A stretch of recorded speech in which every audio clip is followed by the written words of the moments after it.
ትፈለጋለህ ብራዘር። እንዴት ነህ? ደውለውም ነግረውኝ እኮ ነው።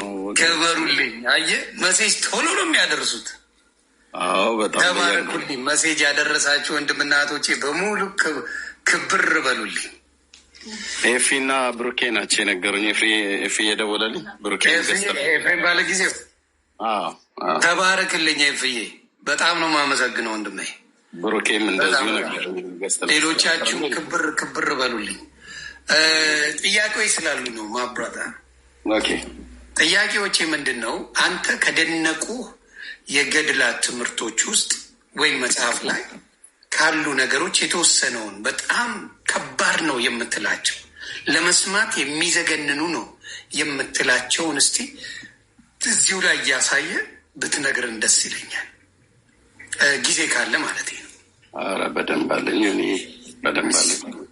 በጣም ብዙ ጊዜ ቴንኪዩ ኢንቫይት ስላደረግከኝ ስለመጣሁ። ማለት እንደዚህ ወኮ ውስጥ እናድርገው ወይስ እዛ አንተ ጋር ልምጣ? እኔ ጋር ብትመጣማ ደስታዬን አልችልም። ኧረ እንደ እመጣለሁ እኔ እዛ ነው ወገኖች በሙሉ እኔ ጋር እዚህ ያላችሁ 1000 ሰዎች እዛ ነው። እዚህ ኦልሞስት 3000 ሰው አለ። ክበሩልኝ። ስለዚህ ወንድማችን ይመጣል። ማስረጃ ሪከርድ አድርጉ፣ ለሁላችንም ስለሚጠቅም። መልስ ካለ ችግር የለብኝም። መልስ ካለ መልሱ ይሄ ነው የምትሉን ከሆነ የምታስረዱን ከሆነ እንሰማለን። ይኸው መልሱን ነው የምንፈልገው። ሌላ ነገር ምንም የለም። እኔ ጋር መልስ ብቻ። ሰላም ይብዛ። እንኳን ሰላም መጣ።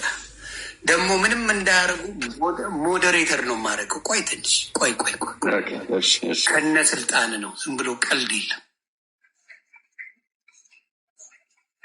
ከገስት ራሱ ማኔጅ ታደርጋለህ።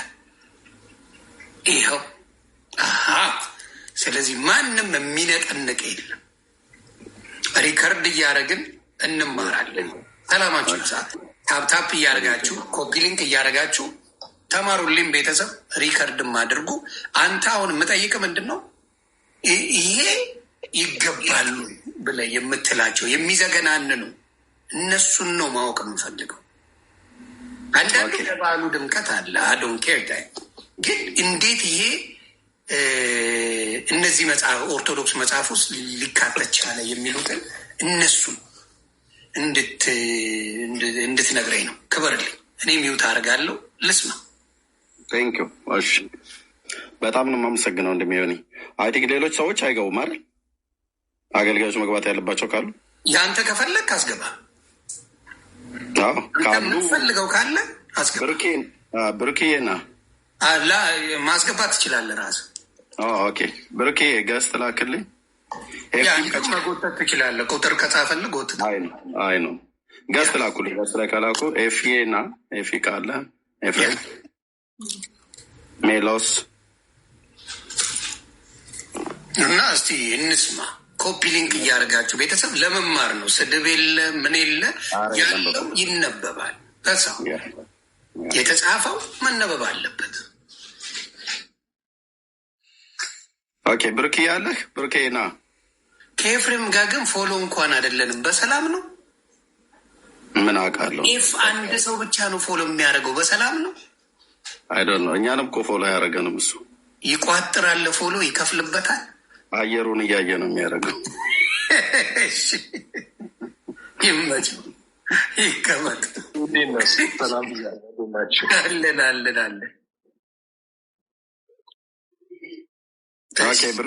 ብሩኬ የለም። እሺ ብሩኬ ካለ እና በመጣበት ሰዓት ሪኩዌስት አድርግ፣ ያስገባሃል። ኤርሚ ያስገባሃል። እሺ ጌታ ይመስገን። በጣም ቴንኪዩ ዮኒ። እውነትን ለመፈለግ ያለህን ልብ ያው በጣም ሳላደንቅ አላልፍም። ይሄ ደግሞ አሁን የጀመረ አይደለም። በእያንዳንዱ ሀገራዊ ጉዳይም ላይ ስትናገር፣ እንደዚሁም ደግሞ በመንፈሳዊም ዓለም ላይ ያለው ላይ እንደዚህ ሀሳብ ስትሰጥ እሰማሃለሁ። አንዳንዴ ያው ብዙ ጊዜ ስለሆነ የምንተዋወቀው ከፌስቡክ ጀምሮ ስለሆነ ይሄ ለእውነት ያለህን አቋም በጣም አደንቅልሃለሁ፣ እወደዋለሁ። እናም ደግሞ እውነት ነው ብለህ ካመንክበት እስከ ፊት ለፊት ድረስ እንደምትጋፈጥ እንደዚህ ትዝብት አለኝ ያየሁት ማለት ነው። እና እግዚአብሔር ይመስገን። ቴንኪው ኢንቫይት ስላረከኝም። ያው አሁን እንግዲህ ካሜራዬን ከፍትና ይሄንን ከዚህ ቀጥዬ ሳሳይ ከአንዳንዶቹ ከዚህ በፊት ያሳየኋቸው ናቸው፣ አንዳንዶቹ አላሳየኋቸውም። ግን ዛሬ እንግዲህ ምናልባት የምንችለውን ያህል እናሳያለን።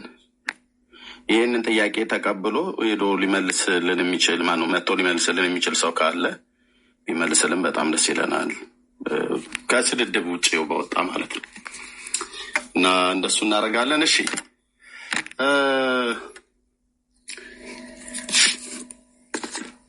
እስቲ ቢያንስ አንድ 3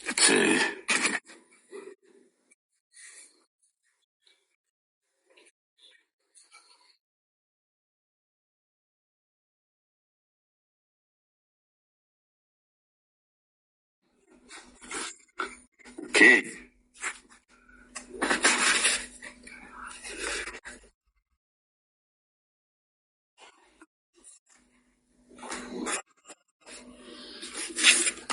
አንድ 3-4 መጽሐፍቶች ብናይ በቂ ነው አይደል? ዛሬ እንዳይበዛ እንደውም 5 አደረኩት።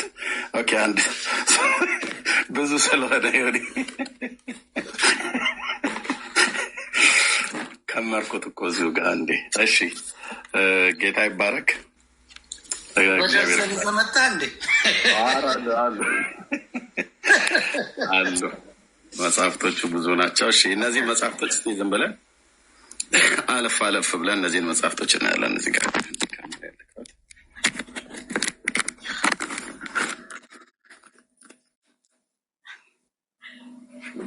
ኦኬ ከነዚህ መጽሐፍቶች እናያለን። ቢያንስ እስቲ 2 3 4 5 ሌሎችም አሉ መጨመር እንችላለን። ግን ከነዚህ ከ4 ከ5 እናያለን። እጅግ እኔ ልቤን ከሰበረውና በጣም ከሚያሳዝነኝ ነገር ብዬ ከምላቸው ከ3ቱ 2ቱ ላይ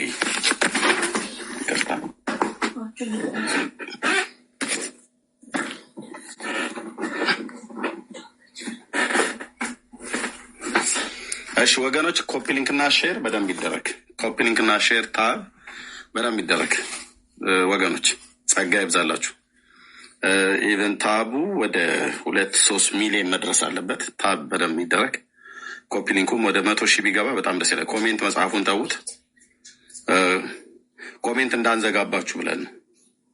እሺ እኔ ልቤን እጅግ ከሚያሳዝነኝ እንዲህ አይነት ነገር በዚህ ቤተክርስቲያን ውስጥ መገኘቱ በቃ ሁሌ ባሰብኩት ሰዓት ላይ ይሄንን አባቶች አይተውታል። ይሄንን እንዴት ሊጻፍ ቻለ? እንዴት ሊያልፍ ቻለ? እንዴት ሰው እንዴት በአገሩ የለም ብሎ ከሚያስብለኝ ነገሮች ውስጥ እዚህ አሁን በማሳየው ገድለ ዘርዓ ብሩክ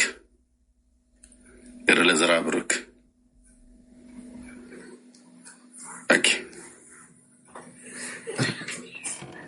እሺ ገድለ ዘርዓ ብሩክ ላይ ይሄ እንግዲህ መጽሐፉን ማሳየት ስላለብኝ ከውጭ ጀምሮ የታተመው ይሄ በአሳታሚው ፈለገ ጊዮን ጊሻ አባይ ቅዱስ ሚካኤልና አቡነ ዘርዓ ብሩክ ደብር ነው። የደብሩ ሰበካ ጉባኤ ነው፣ ጎጃም ውስጥ ነው ያለው። አሳታሚ የምዕራብ ማተሚያ ቤት ነው የታተመው 2010 ላይ ማለት ነው ታኅሳስ 13 ቀን። ይህ መጽሐፍ ያለ አሳታሚው ፍቃድ ይላል በቤተክርስቲያኒቱ በደብሩ ሰበካ ጉባኤ ጽሕፈት ቤት ስለሆነ በኢትዮጵያ ኦርቶዶክስ ቤተክርስቲያን ፍቃድና በቤተክርስቲያኒቱ የሰበካ ጉባኤ የታተመው ማለት ነው። ይህን ገዳም ለማግኘት የምትፈልጉ አድራሻው ከአዲስ አበባ በባህር ዳር መስመር ሲሄዱ ከቲሊሊ ከተማ ወደ ምስራቅ በሚወስደው 35 ኪሎ ሜትር ላይ ይገኛል።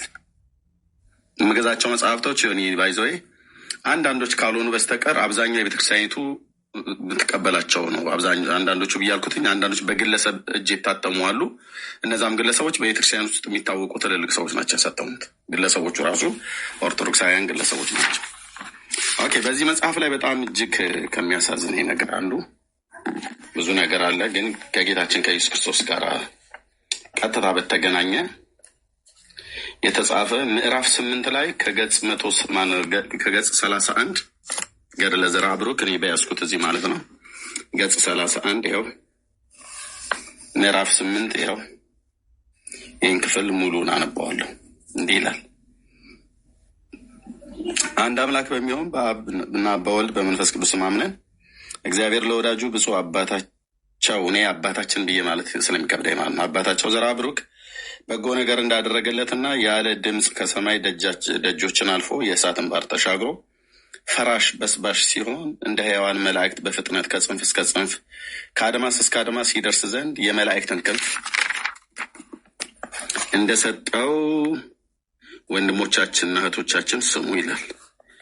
ይህ ጻድቁ አባታቸው ባለ በሕይወት ዘመናቸው ለሚያመልኩት ጸጋን ክብርን ከሚሰጥ ከፈጣሪ ከመላእክት የሚበዙ 12 ክንፈ ጸጋን ተቀብሎ የሰማይ ደጆችን አልፎ የእሳት ባህርን ተሻግሮ ከእግዚአብሔር ዙፋን ከሰባተኛው ሰማይ ደርሶ ከመንበሩ አጠገብ ፊት ለፊት ቆመ ይላል።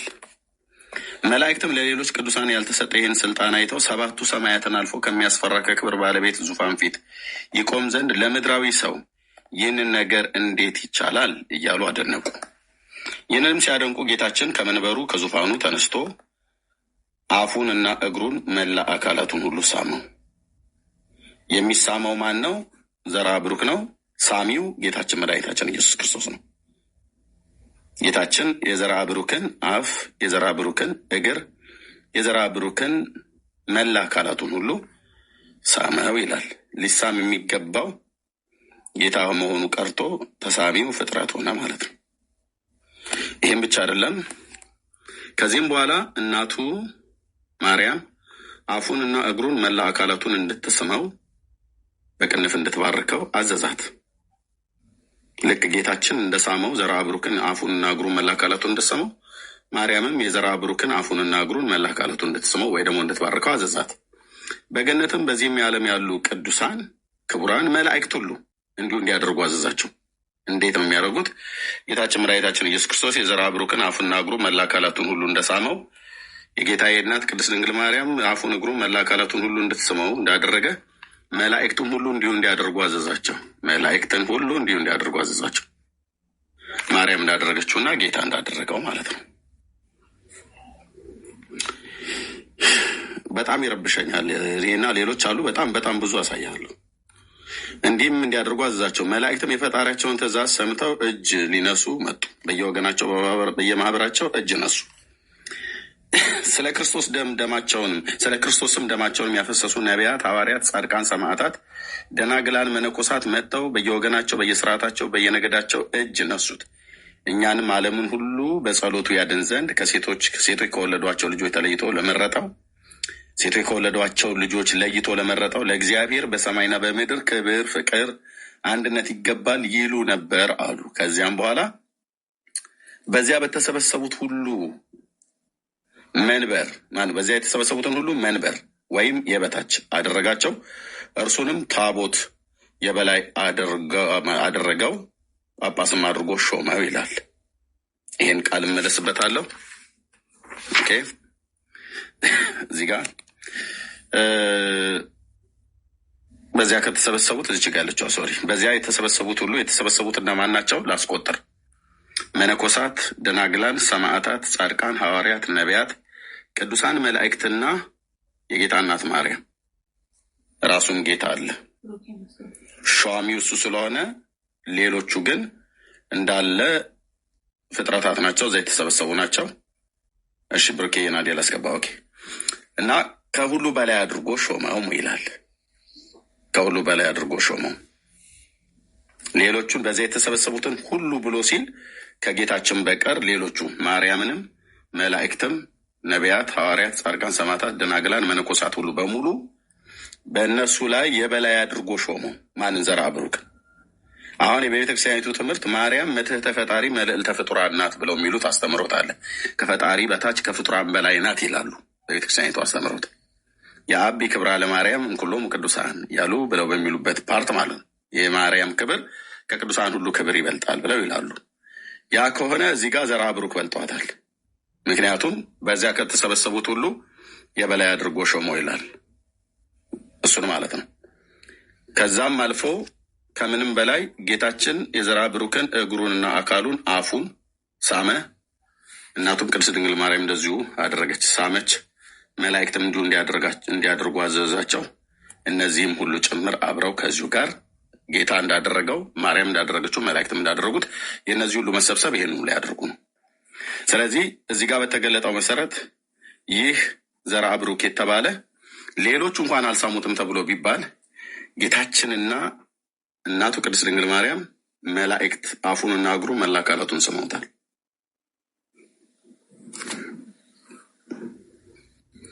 ይሄ እዚህ ክፍል ላይ አለ ማለት ነው። በተመሳሳይ በዚሁ በዘርአ ብሩክ በባለፈው ድርሳነ መድኃኔዓለም ላይ ከዚሁ ከመሳም ጋር በተገናኘ ድርሳነ መድኃኔዓለም ወገድ ለመባህ ጽዮን ላይ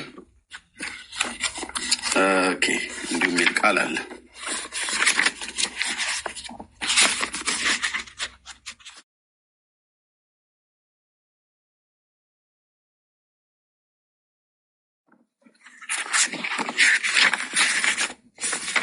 ድርሳነ መድኃኔዓለም ወገድ ለመባህ ጽዮን አንዴ ይቀጥላል።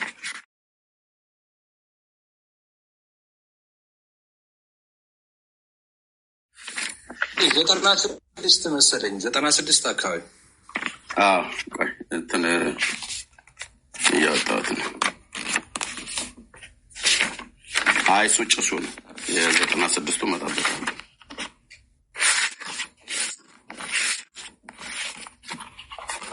96ቱ ጭሱ ነው። እሱንም እመጣበታለሁ። ይሄ 154 ገጽ 154 ድርሳነ መድኃኔዓለም ወገድ ለመባህ ጽዮን ባይዘ ያው መድኃኔዓለም በ27 ነው የሚውለው። መባህ ጽዮን የሚባል ጻድቅ አባት ተብሎ ቢባል በ27 ነው የሚውለው፣ ድርብ ማለት ነው። እና በዚህ ክፍል ላይ ምዕራፍ 7 እንዲህ ይላል። ዳግመኛ የአባታቸውን የመባህ ጽዮንን ደግነቱን እንነግራችኋለን። ብቻዬን ከቆምኩበት እንደ ሽቱ መዓዛ ሽታው የሆነ መዓዛ ሽታው በጎ የሆነ የሕይወት መዓዛ ወደ እኔ ይመጣል አለ። ብመለከትም ብቻዬን ነኝ፣ በእኔ ምንም ላይ እንደሆነ አሰቡ። ወደ ቅዱሳን ሄዱ፣ እግዚአብሔር አሳይቷቸው እንደሆነ ይነግሩኝ ዘንድ ደርሼ በእኔ ላይ የሚሆነውን ነገር ሁሉ ነገርኳቸው። ሰምተውም ከስጦታ የተነሳ አደነቁ። የይቅርታንም አምላክ አመሰገኑት። አንተም ብፁዕ ምስጉን ነህ አሉኝ። ይህ የመዓዛ ሽታ መድኃኔዓለም ነው። የመረጣቸውንም ሰዎች በመጣ ጊዜ ልማዱ እንደዚህ ነው። አስቀድሞ ከመዓዛ ያጠግባቸዋል፣ ከዚያም በኋላ ይታያቸዋል። አንተም ታየው ዘንድ አለህና ለማየት ተዘጋጅ። ከዛሬ ጀምሮ በሸተተህ ጊዜ ስገድለት፣ ወደ አንተም እንደደረሰ እወቅ አሉት። ይህንንም ሰምቶ ደነገጠ። እኔ ኃጢአተኛው ምን እለዋለሁ? እርሱ እንደወደደኝ ያዘጋጀኝ እንጂ። እነዚህ ቅዱሳንም አሜን እውነት ይሁን አሉ። ከዚህም በኋላ ትንሽ ቀን ተቀመጠ። የመዓዛውም ሽታ ከእሱ አልተወገደም። ከዕለታት በአንድ ቀን ጌታችን ኢየሱስ ክርስቶስ በተወለደበት በታኅሳስ 29 ቀን በዓሉንም ለማክበር ከቤቱ በወጣ ጊዜ የዚያን ጊዜ የጨረቃ ብርሃን ነበረ። ወደ ሰማይ አንጋጦ ወደ እግዚአብሔር ጸለየ። በዚያንም ጊዜ የሰማይ በር ተከፍቶ አየ። እንደ መብረቅም ያለ በትክክል ወረደ። ወደ እኔም ቀርቦ ሕፃን ሆኖ በአጠገቤ ተቀመጠ። አንገቴንም አቀፈኝ። ሕፃን ሆኖ የወረደው ጌታችን ኢየሱስ ክርስቶስ ነው፣ መድኃኔዓለም ማለት ነው። በዚያንም ጊዜ ፍርሃትና መንቀጥቀጥ ያዘኝ፣ እንደ ሰምም ቀለጡ። እንዲህም ሲል መለሰልኝ፣ ዛሬ የተወለድሁ እኔ የማርያም ልጅ እኔ መድኃኔዓለም ነኝ፣ አትፍራ አለኝ። ይህንንም ብሎ አፌን ሳመኝ። ከጣዕሙም ብዛት የተነሳ አፌን አጣፈጠው። ምንም አላወቅሁም፣ ልቤን አሳጥቶኛልና ለ1 ሰዓት በልብሴ ቋጠርኩት ይላል። በጣም ይረብሻል፣ ግን እናነባዋለን። ልቤን አሳጥቶኛል ሚንስ ቀጥታ ስሜት ውስጥ ገብቷል። ስሜት ውስጥ ገብቷል። ሳሚው ጌታችን ነው። ሳሚው ጌታ እየሰማው ለ1 ሰዓት ነው የሰማው። አፌን የሳመኝ ይላል፣ ልቤን አሳጥቶኛል ይላል። ከኔም ላይ ሊነሳ በወደደ ጊዜ ይላል። ያው እንግዲህ ተቃቅፈው ነው ወይ ላይ እናታቸው ነው የሚሳሰሙት። ከኔ ላይ ሊነሳ በወደደ ጊዜ ብሎ ካለ ላዩ ላይ ተኝቶበት ነበር ማለት ነው። ጌታዬ ሳልጠግብህ ልትሄድ ነውን አልኩት። በዚያን ጊዜ ምራቁን ከራሴ ላይ እንትፍ አለ። ንሳ፣ ተስፋ የሆነ ተረጋገበት፣ እኔም አልተውህም፣ ዘወትር ካንተ ጋር እሆናለሁ አለኝ። ይህንንም ብሎ ወደ ሰማይ አረገ።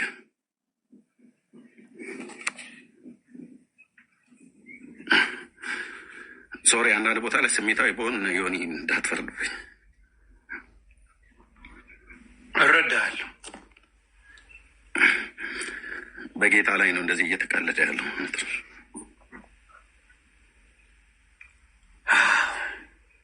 እንዴት ደፍሮ ለመጻፍ በገዳሙ ነው የተጻፈው። በጣም የሚገርመው ይሄ በዋልድቢት ገዳም ነው የተጻፈው። ቤተክርስቲያኒቱ የኔ አይደለም ብላ ልትከራከር አትችልም።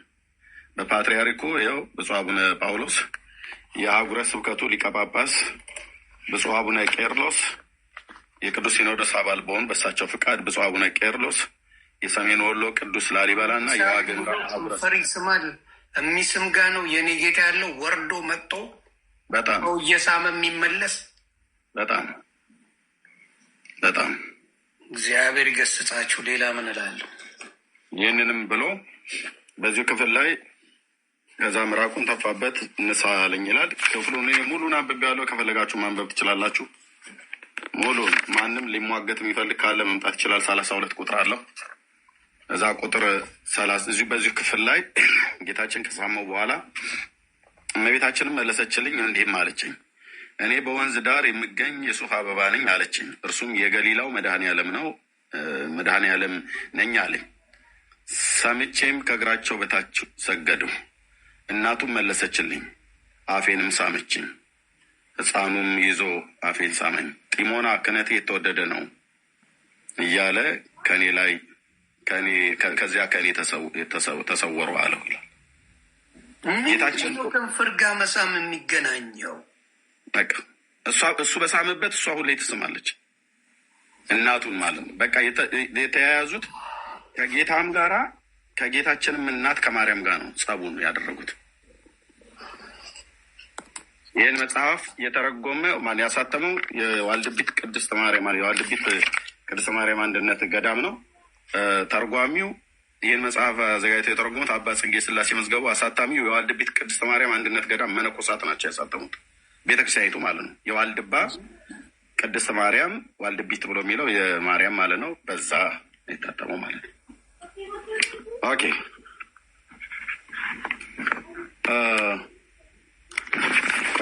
ተመሳሳይ ላድርግልህ። ታምረ ማርያምን ላምጣ።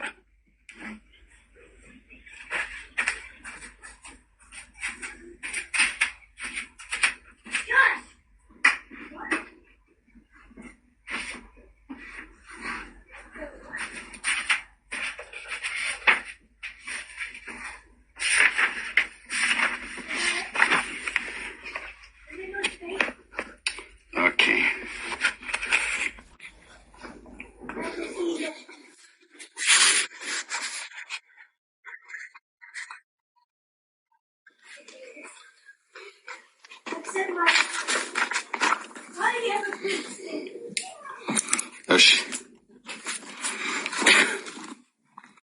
ይሄ በጣም አርጅቷል።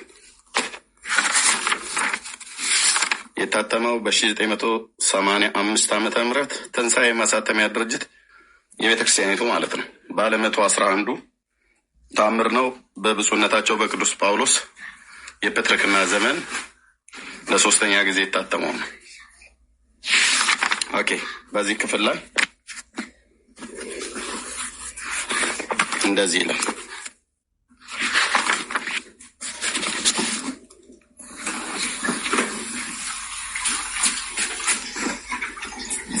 ያው በእንተ ንጉሥ ዘተናገረት ወስዕል ይላል። ስዕል ለንጉሥ እንደተናገረ ነገር ክፍል ነው።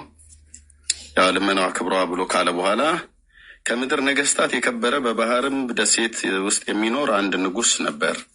ከአንድ ልጅ በቀር ሌላ ልጅ አልነበረውም። ያም ልጅ ያማረ መልካም እግዚአብሔርንም ይፈራ ነበር። አባቱን ከመውደዱ የተነሳ ባደገ ጊዜ መንግስቱን ሁሉ በማያደላድል ገንዘብ ትምህርቱን ሁሉ ይማር ዘንድ ለልጁ መምህርን አስመጥቶ በቤቱ አጠገብ ባለች ቤተክርስቲያን አኖረለት። ያም ልጅ የእመቤታችንን ልመናዋን ያዘወትር ነበር፣ በፍጹም ልቦናውም ይወዳትም ነበር። በዚያችም ቤተ ክርስቲያን የእመቤታችን ስዕል ነበረች። ያ ብላቴናም ስዕሊቱን እጅግ ይወዳት ነበር። መምህሩም በሄደ ጊዜ ወደ ስዕሊቱ ቆሞ እጅ ይነሳትና ቅዳሴዋንም ይደግም ነበር። ከዕለታትም በአንድ ቀን ከስዕል ዘንድ ቆሞ ሳለ ስዕሊቱ ተነጋገረችው። ወዳጄ ሆይ አንተ ከምትወደኝ ይልቅ ፈጽሜ ወድጄሃለሁ፣ በአንተም ደስ ብሎኛል፣ በእኔም እመን አለችው። ስዕሏ ናት ያለችው፣ የማርያም ስዕል ናት። በእኔ እመን አለችው። ያም ልጅ ከስዕል ቃል በሰማ ጊዜ ፈጽሞ አደነቀ፣ እጅግም ፈራ። እኔ የምወደውን በስዕል አድሬ አነጋግረዋለሁና አትፍራ አለችው። ብላቴናውም እንደዚህ ትወጂኛለሽን አላት። ከዚህም ቀን ጀምሮ ስነጋገርሽ ሳለው አንድ ነገርስ እንኳን አልመለስሽልኝም ነበረና አንተስ ምን ያህል ትወደኛለህ አለችው። ስዕሏ ማለት ነው። በስዕሏ ላይ ያደረችው ማርያም ናት። አንተስ ምን ያህል ትወደኛለህ ብላ አለችው። እኔስ ከሰውነቴና ከእናቴ ከአባቴም ከዘመዶቼ አብልጬ እወድሻለሁ አላት። እንግዲህ ወዲህ ከንጽህና ጋር እንድትወደኝ አውቃለሁና በእኔ አምሳል እንደመሆን በቀር ሚስት ባታገባ እወዳለሁ። መልኬን ትረዳ ዘንድ እነሆ አለሁ አለችው። መልኬን ታየው ዘንድ ያው መልኳን አሳየችው ነው ብሎ የሚለው። መልኬን ትረዳ ዘንድ ማለት መልኬን ትመለከት ዘንድ፣ አይተ ትረዳ ዘንድ፣ አይተ ታውቅ ዘንድ እነሆ አለሁ አለችው። ብላቴናውም ወደ ስዕል በተመለከተ ጊዜ ከመልኳ ማማርና ከደም ግባቷ የተነሳ ከእርሷ የሚወጣ ብርሃን ብዛት ሊሰለች አልተቻለውም። ከመልኳ የሚወጣውን ብርሃን አይቶ ሚስት እንዳታገባ ተነስተህ እጅህን ስጠኝ፣ የምቀና እኔ በአንተ ምክንያት እቀናለሁ አለችው። ሚስት እንዳታገባ ተነስተህ እጅህን ስጠኝ፣ የምቀና እኔ በአንተ ምክንያት እቀናለሁ አለችው። ብላቴናውም ተነስቶ ወደ እርሷ ሄደ፣ በእጇም ስዕል ሰጠችው። እርሱም እጁን ሰጣትና ሁለት ጊዜ እጇን ይዞ ከደስታው ብዛት የተነሳ በፍጹም ልቅሶ አለቀሰ። ጠብቀኝ፣ ድንግልናህንም ጠብቅ፣ ድንግልናውን የሚጠብቅ ወንድሜ ይሆናል አለችው ይላል። በኋላ አንድ ጥያቄ ጠይቃለሁ እዚህ ጋር ዮኒ፣ እዚህ ጋርና እዚህ ጋር ማለት ነው። ድንግልናውን የሚጠብቅ እርሱ ምን ይሆናል? ወንድሜ ይሆናል። ከሰው ወገን ማንን የደግነቱንም ነገር መፈጸም የሚቻለው የለም። ከእንግዲህ ወዲህ መጥቼ ከኔ ጋር ወደ መንግስተ ሰማያት እስከምወስድህ ቀን ድረስ ሁለተኛ አልነጋገርህም። የዘላለም ደስታ ባለበት በመንግስተ ሰማያት ከኔ ጋር ትኖራለህ። መምህሩ በመጣ ጊዜ የእንባውን ምልክት በፊቱ ላይ አየና ይነግረው ዘንድ ግድ አለው ይላል። በጣም ሰፊ ክፍል ነው። እናንተ አንብቡት ከፈለጋችሁ። እኔ ስላነበብኩት እጄ ላይ 52 ቁጥር አለው። እጄ ላይ ረጅም ዘመን ተቀምጧል። ኦኬ። ጠብቀኝ፣ ድንግልናህንም ጠብቅ። ድንግልናውን የሚጠብቅ ምን ይሆናል ያለችው? ዮኒ ወንድም። እዚህ ጋር ምን ብለዋለች? ሚስት እንዳታገባ ተነስተህ እጅን ስጠኝ፣ የምቀና እኔ በአንተ ምክንያት እቀናለሁና ብለዋለች አይደል? ኦኬ። ከንጽህና ጋር እንደምትወደኝ አውቃለሁ፣ በእኔም አምሳል ከመሆን በቀር ሚስት እንዳታገባ መልኬን ትረዳ ዘንድ እነሆ በዚህ ያለው ብለዋለች። ኦኬ። ቅድስት ድንግል ማርያም እኮ ፍለርት እያደረገችው ነው እያልከኝ ነው? እዚህ ባነበብኩ መጽሐፉ እንደዛ ነው ብሎ የሚለው ግን የጌታዬ እናት እኔ ታምረ ማርያም ላይ ያለችው የጌታዬ እናት ናት ብዬ በፍጹም አላምነው። መድኃኔዓለም ድረስ ይሄ ጽሑፍ ብቻ አይደለም፣ ቀጥዬ አሳያለሁ።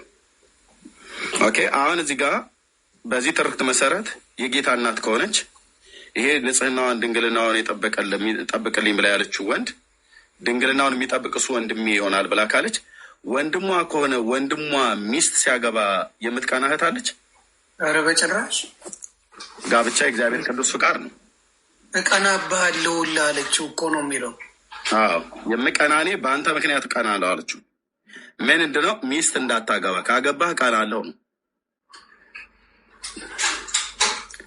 ይህን ነው ገደል እያላችሁ ህዝቡን ወደ ገደል የከተታችሁት በሚያሳዝን ሁኔታ። ለዚህ መልስ ስጡን እስኪ። እኔ አሁን መልስ እሰጣለሁ።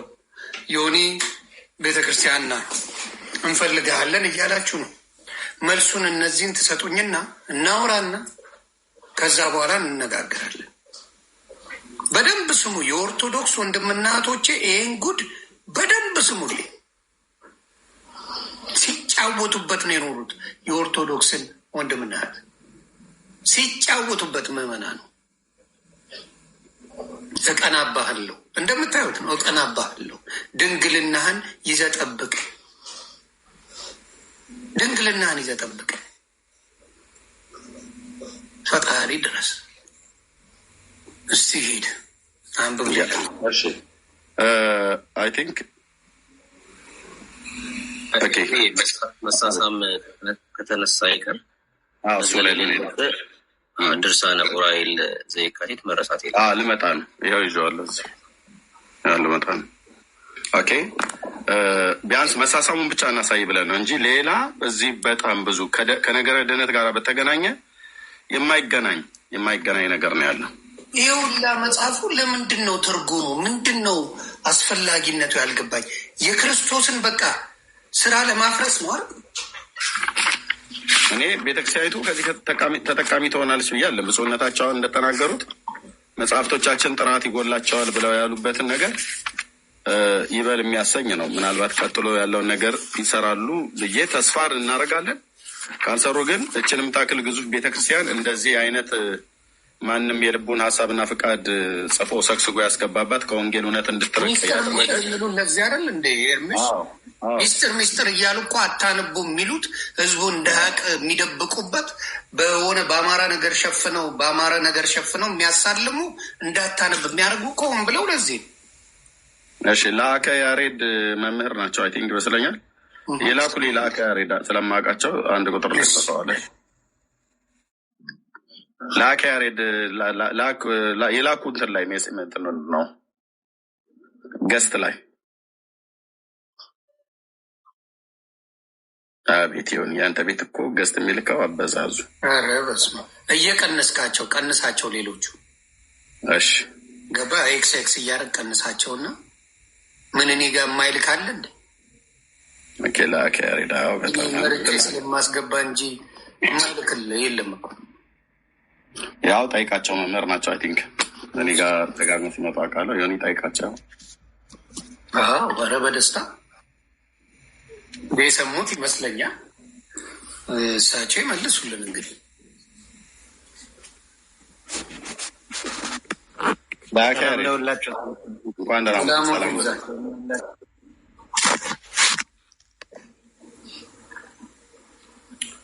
ወንድም ያነበበውን ሰምተውታል ወይስ ያውቁታል መጽሐፉ? አይ ብዙም አልቆየውም። አሁን ነው የገባሁት እና ብዙም መልካም። በቃ ኤርሚሻ የቀድሙን ለአንድ ሰዓት የተሳሳመውን አንድ ያንብብላቸውና ስለ እሱ የሚሉትን ነገር ብትለኝ ደስ ይለኛል። ስለ እሱ መጀመሪያ እሱን አንብብላቸው።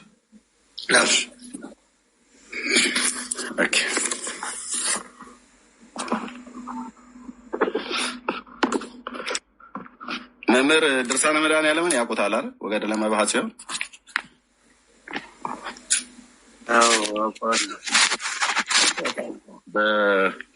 በአዘጋጁ ለኢትዮጵያ ኦርቶዶክስ ተዋሕዶ ቤተክርስቲያን የዋልድቢት ቅድስተ ማርያም አንድነት ገዳም ነው። ብፁዕ አቡነ ቄርሎስ የሰሜን ወሎ ቅዱስ ላሊበላና የዋግኽምራ አህጉረ ስብከት ሊቀ ጳጳስ በቅዱስ ሲኖዶስ አባል የሆኑ የእሳቸው አህጉረ ስብከት ነው። አዘጋጁ አባ ጽጌ ሥላሴ መዝገቡ ናቸው። በዋልድቢት አንድነት ገዳም ቅድስተ ማርያም መነኮሳት ናቸው ያሳተሙት። በገዳሙ ነው የታተመው ማለት ነው። እና በዚህ ክፍል ላይ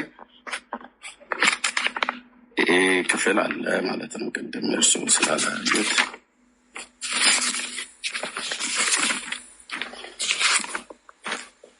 ኦኬ ገጽ 154 ላይ ምዕራፍ 7 ገድለ መባህ ጽዮን ዘሰሉስ ማለት ነው። ዳግመኛ አባታችሁ የመባህ ጽዮንን ደግነቱን እነግራችኋለን።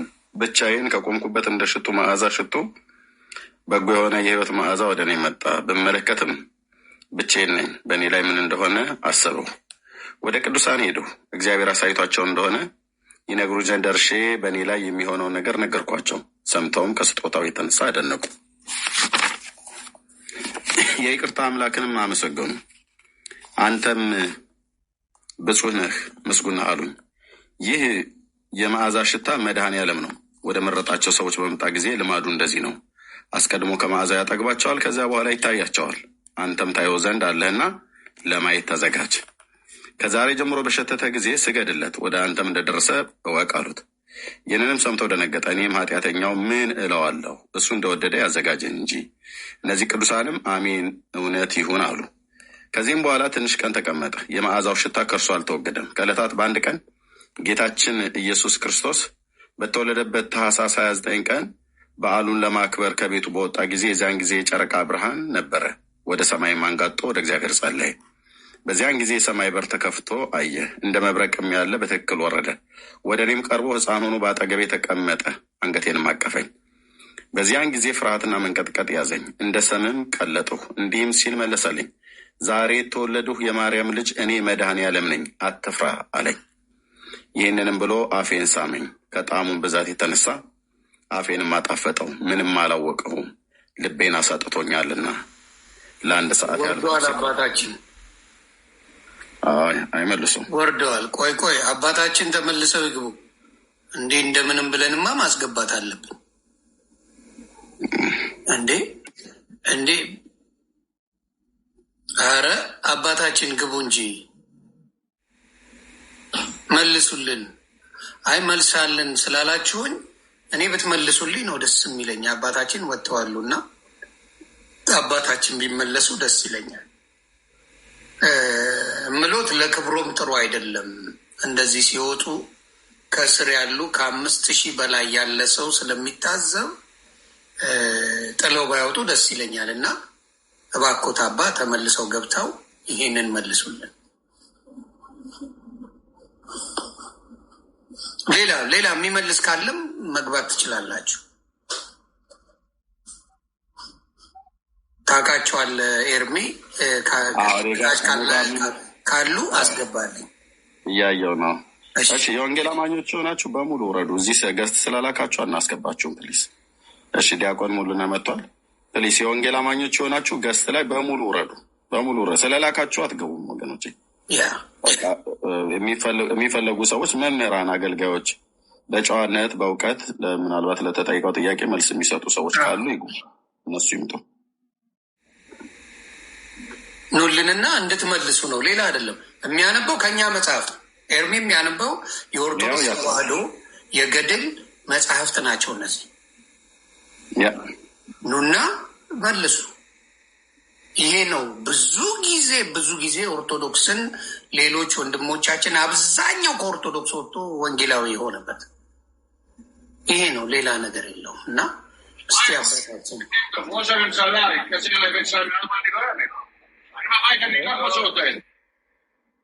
ወንድም ሚዩት አድርገው እንደገባ። ኦኬ ሚዩት አድርጓል። ዲያቆን አስገብቼ ነበር ወጣ ማለት ነው። ይሄ ሰላም ብለናል።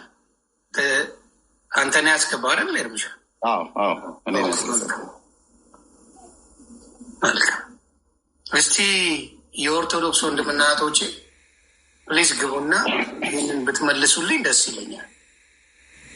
ወይም ደግሞ ነገ እዚህ ካልተመቻችሁ በፔጃችሁ ቪዲዮ ሰርታችሁ ለዚህ ለተባለው ነገር 1 ሰዓት ሙሉ ከንፈሩን ሳመው ጣፈጠውም ከላዩ ተጭኖት ነበር ነው የሚለው።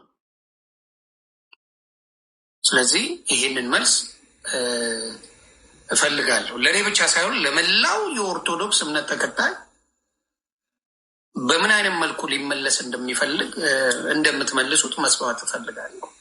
እሺ ወደ ሌላው እንሂድ። እንግዲህ አይመጡም። በቃ እዚህ አይነት ሰላም፣ እንዴት ናቸው? ክብሩ ሰላም ብለናል። ይህንዬ ኤርሚ እንዴት ናቸው? ሰላም ናቸው አለን፣ እግዚአብሔር ይመስገን። መምህር ኤርሚያስ እባላለሁ ከእስራኤል። እሺ የኦርቶዶክስ እምነት ተከታይ ወይስ የሌላ? የኦርቶዶክስ ተዋህዶ ሃይማኖት ተከታይ። መልካም። እንግዲህ ስለ ገድል ወንድማችን ኤርሚ እያነበበ እና ባነበበው ላይ የሰሙት ነገር አለ ወይስ እንደ አዲስ ያንብበው? አይ ሰምቻለሁኝ። የነበበውን ገድለ ድርሳነ መድኃኔዓለም ወገድለ መባዜው የሚለውን ምንም እያየሁ ነበረ። እንዲህ ከ15 ደቂቃ በፊት ጀምሮ ነበር ስከታተል ነበረ። እሺ የእርሶ ምላሽ ምንድን ነው? በዚህ ጉዳይ ላይ የሚሉት ነገር ምንድን ነው? ያው ከነገረ ድህነት ጋር እና ከሃይማኖታዊ እሳቤው ጋር ስናገናኘው ትንሽ ከወንጌል ጋር የሚጣረስ ሆኖ ነው ማየው ያለውና ያው እንደ እውነት ለመናገር እነዚህ ጸሐፊያኖች ምክንያቱም አሁን ገድለ መባጽዮን ድርሳነ መድኃኔዓለምና ገድለ መባጽዮን የሚለውን እትም ነው አውቀዋለሁኝ። እዚህ በፊት እኛም በመንፈሳዊ ህይወት ስንኖር መንፈሳዊ ህይወታችን ለማዳበር በተቻለ መጠን ብዙ ነገር ለማንበብ ሞክረናል እና ገድላቱም ደግሞ እንደ ጸሎት ነው የምንጠቀምበት የነበረ።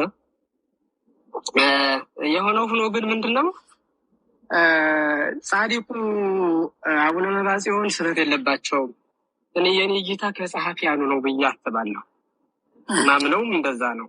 ምክንያቱም ጸሐፊያኑ ራሳቸው ለቢዝነስ ለገንዘብ ይመቻቸው ዘንድ ፍጹም ከወንጌል ጋር የተጣረሰና የክርስቶስን ቤዛነትና አዳኝነት ክርስቶስ ለሰው ልጆች ሁሉ ዮሐንስ ወንጌል ምዕራፍ 3:16 ላይ በእርሱ የሚያምን ሁሉ እንዲድን እንጂ እንዳይጠፋ እግዚአብሔር አንድያ ልጁን አሳልፎ እስኪሰጥ ድረስ እንዲሁ ዓለሙን ወዶአልና ይላልና ስለ ዓለምን የወደደው እግዚአብሔር ስናየው ምንድነው እንዲሁ ነው ማለት ያው ስለወጣ ስለወረደ ስለጾመ ስለጸለየ ድካም ልፋት ስላለበት አይደለም እና በቀደመው ጊዜ እነ ሙሴ እነ አብርሃም እነ ይስሐቅ እንግዲህ ሙሴ በጣም ታላቅ ነብይ ነው። 570 ጊዜ ከእግዚአብሔር ጋር የተነጋገረ እንዲያውም ራሱ እግዚአብሔር ሲናገር ምንድነው ያለው እንደ ሌሎቹ እንደ ነቢያት ሙሴን ባሪያዬን እንዲሁ አነጋግረዋለሁ ወይ በራእይ እንዴት እገለጽለታለሁኝ ቃል በቃል ነው ማናገረው ባሪያዬን ሙሴን ብሎ እግዚአብሔር ያከበረው እግዚአብሔር የወደደው እግዚአብሔር ያፈቀረው ነብይ ነውና